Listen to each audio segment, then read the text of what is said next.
afternoon, everybody. My name's Hilary Woodhead. I am NAPA's Executive Director, and I'm joined by my colleague, Natalie Ravenscroft, who's our Service Development Manager. We're really pleased to be here with you this afternoon to launch our new toolkit. And our toolkit is here to prepare you, to support you in celebrating Falls Prevention Week next week. So we would love to show you the front cover. We hope it's just going to appear as if by magic, so that you can see what the toolkit looks like when it lands in your inbox. You can download it from our website. It will be available from now, and you can also download it directly from the link on our Facebook page. This is a live broadcast. It's going out across our Facebook channels, but also on YouTube. So please share with your colleagues who can catch up later. But in the meantime, we're just going to share with you kind of why we decided to develop this toolkit, who it's for, what it's for. And I suppose what's most important is how you can use it in your everyday practice. The first thing just to say is that we have been delighted by the support that we've received from our physical activity advisor, Zoe Robson. So big thank you to Zoe, who's given us a really important steer on some of the considerations for care homes, for care settings, but particularly the top tips for activity providers, really helping us to support you in your practice. So thank you to Zoe. She can't be with us today, but she has really helped us to shape this paper and to make it available far and wide. So a huge thanks to her.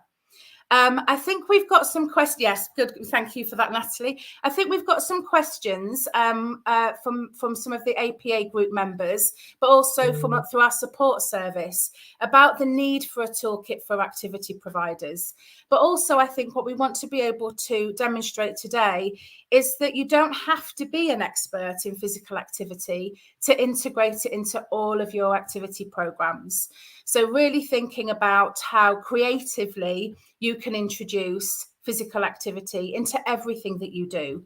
And this is really about building your confidence as well with physical activity. I think some of the calls that we receive, and please correct me on this, Natalie, but we receive through the support line, demonstrate a bit of a fear from activity providers around the risks to do with physical activities. And we want to really kind of dispel some of those myths and stereotypes and give you some confidence to use physical activity in a safe way. So I think this first question is a great place to start, really. This is from Sarah. From your experience, can you describe the experience of activity providers in promoting mobility and falls prevention? I wonder, Natalie, if you've got anything there in terms of supporting APs in practice. Where did they start, really? What's the starting point for them, do you think? I think the starting point is knowing the individual first and foremost. What is their history? What is their capabilities? Have a really good conversation with your line managers, your care leaders around, what is it they want to enjoy, but to have a think about how you can assist them in activities through their mobility. What is their mobility like? What support do they need? What assessments have already been made, and is there already a program in place? Because quite often you might not realize that there is some physio support going on in the background. So really get a good base knowledge before you start anything. And then I think the next step is utilizing resources like we're sharing with you today that can give you some inspiration and ideas, and really using that as the springboard to get going. Excellent, thank you. I think sometimes we might get quite caught up in the need for risk assessment, and I'm sure this is something we hear about quite a lot, isn't it? That risk assessment might be seen as a barrier, but actually we see risk assessment as our friend, don't we? We think if you've got your risk assessment in place, it's actually an enabling tool. Do you want to just say a little bit more about how we support activity providers to assess risk? Yeah, I think the risk assessments are actually, in many cases, I always promote again, is it should be seen as something that makes you think before you act, and that's the whole purpose of it. We often hear through the support services, whether it's the RAIN network, whether it's our support line service, or whether it's just general conversations with our members, that, risk assessment, I have to do a risk assessment. What are the risks behind this? that's the name of the document, and we can't change that. That's the way it is. But it's about changing our perception on the word risk. I'm looking at it more as in a prompt. What is the environment like? What are the capabilities of the individual? What support am I going to need? What knowledge am I going to need? How can we get to the end result? And if the end result isn't a case of lifting a dumbbells up, 50 kg or something, but there's another option there because you've identified through doing that risk assessment. It just enables us to just think before we act. I think that's the way we need to view risk assessments. Yeah, and there is something to be scared of, that actually the process of assessing risk can be quite enabling, can't it? Because it can help you focus on all the things that we are able to do and can put in place to keep everybody safe. The other thing that I think in terms of the experience of activity providers is recognizing what you're doing already that is promoting mobility. I think we're focused quite a bit, obviously it's Falls Prevention Week, but what activity providers are really good at is promoting mobility, which in turn prevents falls. And so I think we're already, just have a look at what you're doing already in your own experience is what I would say, because actually probably 90% of your activities are already promoting mobility, whether that's a walk around the garden, doing a bit of dusting, baking, arts and crafts. You are promoting mobility all the time, but you might not necessarily realize just how much you are doing in support of somebody's physical well-being. And I think that's this, you might want to enhance that with a particular focus around preventing falls, but actually you are promoting mobility constantly. Whether or not you're noting that or not recording that is a different matter. And I think what's great about weeks like Falls Prevention Week is that it just gives us some time to reflect on actually what do we do well and appreciate what we're doing in terms of promoting mobility and preventing falls, but also where can we enhance our practice? What can we do differently? How can we extend what we do well? And in this toolkit, there are lots of different ideas, lots of practical suggestions about how activity providers can enhance their current programs.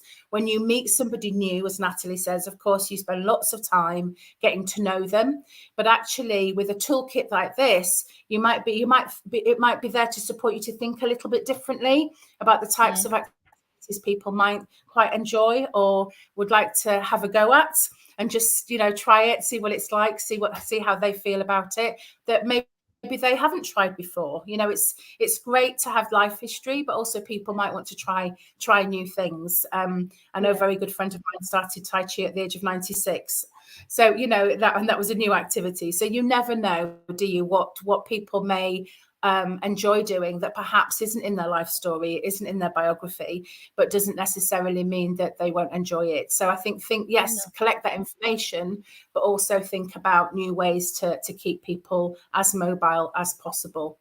Is there another question? Oh, sorry, Natalie, do chip in. No, I was just going to say, I particularly liked the take that Zoe said in her piece as well about, yes, the physical is the main side of falls prevention, but also you're constantly, as activity providers, providing opportunities to use technology. And also, interestingly, she had a bit in her piece about nutritional meals, how we're engaging through food and supporting people's strength through nutrition. I thought that was really interesting, that bit that she written. So do go and have a look at that, because yes, we focus 100% heavily on the physical side of it, but you're also encouraging individuals to engage in nutritional meals, which all plays a part in strengthening themselves to join these physical activities. I thought that was brilliant what she written there.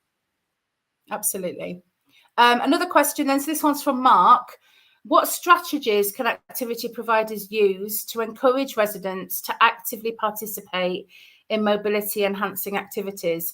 I mean, I think whatever the activity really, it is a lot about how you package it, isn't it? How you promote activity and engagement. Any top tips there, Natalie? Yeah, approach it definitely 100%. I mean, if you're going to come and ask me if I want to join an exercise class, my answer is going to be no. But if you ask me if I want to come and if you put on some really funky music that I enjoy, that's like kind of probably on my playlist, like I don't know, ABBA or something, I'm gonna start moving. So there's different ways that we can approach things. Some people are really active and they love exercising. Some people just love ballet. Some people just want to move and go for a walk, and look at the autumnal leaves that are coming on the trees and on the ground. So I think it is about, again, knowing the individual, but just thinking about your approach and your language, and being positive in your approach as well. Because, if I went over and said, oh, so you want to come and do some exercise, and I do not exercise straight off the bat, that's already, not going to be a productive response in terms of encouragement. And so I think, yeah, my strategy is make it fun, fun for the individual to partake.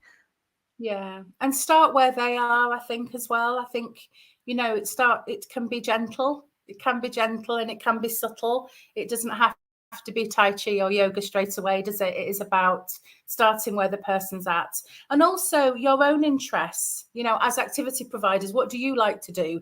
Because your enthusiasm will be infectious. It will be, if you like to move and to dance or to walk or whatever, or stretch, whatever it might be, and you're enthusiastic about that, that may well wear off. So, do bring your interests and your skills to work and share those with the people that you support as well, because you never know, that might get other people interested and involved too. So I think the strategies are many and varied, really. And if you're listening to this and you've got ideas, please add them to the chat, because to the comments boxes, because that's what we want to hear. How do you get your residents involved in physical activities and the many and varied ways that you do that? We want to hear about it. So please let us know. And there are lots, as I said, lots of case examples of how people have done that in the toolkit too. So examples from activity providers in practice, little case studies, helping you to think creatively about how to get people involved and get them enthused, really, I suppose, to move more and to keep as active as possible. We've got another question. I think this time, hula hooping can be fun, Gianna. Yes, I agree. It's a while since I've hula hooped, but no, that's that is really absolutely good. great idea. That's a really good point, Gianna, with hula hooping. Can we just touch on that for a second? Because you just talked about strategy. We just asked that question. Hula hooping, it can also be a reminiscence session at the same time. You're doing something physical, but you're reminiscing together. You could, I'm sure that most people have tried hula hooping in their younger years, maybe even as they, for myself, I've done it as an exercise personally, but there's that whole conversation and that reminiscence that comes along with that. So I think, again, fantastic point out there, Gianna, hula hoops and reminiscence while moving. Absolutely. Actually, I think objects, full stop, really can really prompt discussion that can then lead to physical activity, whether that's holding a cricket ball or a cricket bat and how you would have perhaps moved it when you played cricket, right down to holding a rugby ball or a football and a tennis racket, and just moving the tennis racket. I think, again, go with it. Objects can really help, can't they? They can be a great vehicle for discussion, and then definitely can get people moving as well. And again, that, if there's an element of fun and you've got some funky music, that may well make a difference too. And there is a playlist in the resource as well. There is a playlist there if you're looking for some funky music. There is a playlist, yeah. This one's from Felicia. Safety measures. What safety measures should activity providers implement to ensure that residents can engage in activities without the risk of falls or injuries? This is a really interesting point, and I think it connects back to what we're talking about risk assessment. But I think also just thinking about objects as well is that obviously risk assess the objects too. We just talked about introducing objects, but think about how they might also be a potential risk hazard. So think about your safety measures around objects. Also think about your space. Where are you? And where are you going to be when this physical activity, whatever it is taking place, and what are the potential environmental issues? And I think the other thing to think about in terms of the risk of falls or injuries is, who are we keeping safe? Who is it that, are we thinking about ourselves as a potential risk too? And our attitudes, our approach, etc., all the things that we've already mentioned. Does that do some of those things get in the way and cause additional risks? So, you know, I mean, one of the things around safety measures is the acid test is always, what does somebody else in a similar role think about my idea, my activity idea? Talk it through with your manager, talk it through with your colleagues, talk it through with your residents, because the assumptions you're making about safety might not be the same as theirs, and that's a bit of can be an acid test sometimes. Anything to add to that, Natalie, around safety measures? Seating, really. I think if you're going to do seated exercise, think about you know, the chairs that you're using, and also equipment aids that we use to mobilize people, like wheelchairs. You know, quite often the footrests will still be down as you're asking people to lift legs, and just thinking about, you know, the positions that people are in, and for the individuals that you're trying to support in their rooms that are cared for, you know, in their beds, then also looking at what is around them, like Hilary said, in terms of environment, you know, because some can have sides on beds, you know, does the bed need to position to a certain level? And again, that's all about communicating with your care leaders, and how that can be supportive. So just, yeah, I think that's important. Yeah, no, that's a really good point. Thank you for that. And I think we might have one more question. This one's coming in from Kira. Do you have any tips on how to collaborate with other professionals or staff members? We get this question a lot, don't we? To coordinate care and support for residents in terms of mobility and falls prevention. Yes, this comes up. I mean, with any activity, we're often asked about how do we work better together.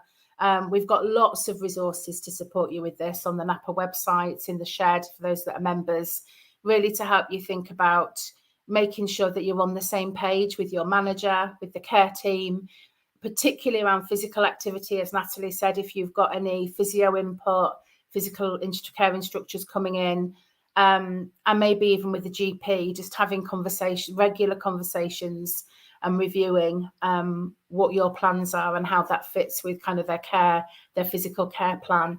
Natalie, anything to add to that? Yeah, you know, I just think everything you've said is correct there, and it's all about communication is key.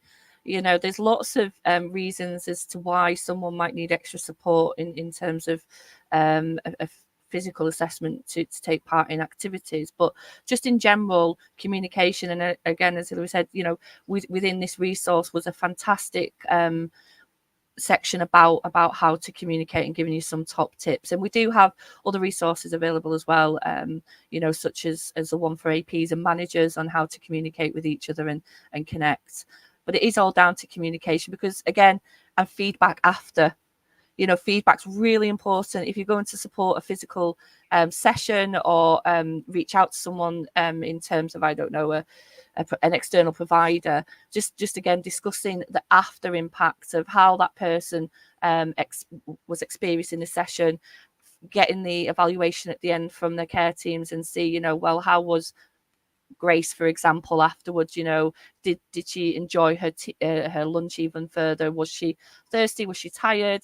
How was her mood? Just so that you can reassess that and evaluate that as you go along as well. So communication right from the beginning and continuation is really important. Yeah.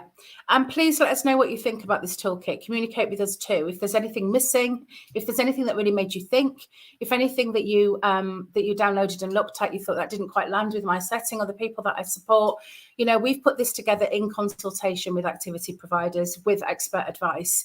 But of course, there may well be extensions to this that we can develop, other resources to support you in your practice. So please get in touch. Tell us what you think.